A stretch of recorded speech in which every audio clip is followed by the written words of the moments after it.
The Cable Mill, which was built by John Cable in 1867, is one of the most popular landmarks in Cades Cove. In the late 1800s, this mill provided homesteads with a place to turn corn or wheat into flour for making bread.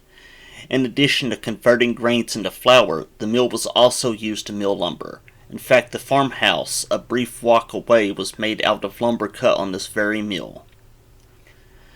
During this time period, the barter system was oftentimes used to purchase goods and services.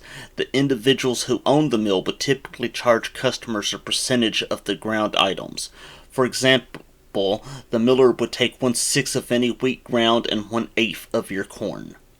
Since there were not general stores or grocery stores near Cades Cove, the grist mill was an essential part of life for the 700 or so people living in the cove during that time. There were no refrigerators, Ziploc bags, or good methods to store the grain long term during the hot months, so the pioneers would make several trips per month for flour.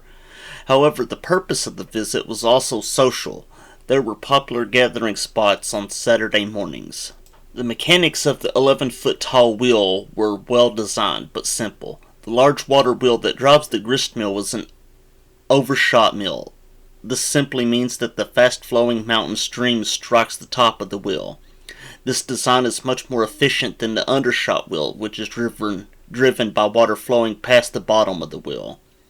As the wheel turns, it drives a runner stone that turns. There is a very small gap between the runner stone and the stationary stone below, and the corn or grain is fed into this area from a gravity-fed hopper.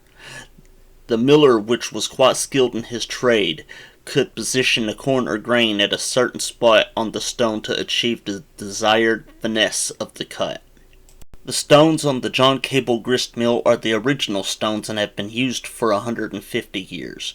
Although at one time there were 7 operating mills in Cades Cove, the only remnants of the other mills are the millstones outside of Cable Mill. Now 150 years after John Cable built the mill, people are still coming to the historic mill to watch it in action. The Great Smoky Mountains Association works the mill from April to October of each year and is happy to answer questions about the purpose of the mill, operation process, and historical significance. This is also the halfway point in the Cades Cove Scenic Loop, so it has a visitor center and a large parking lot.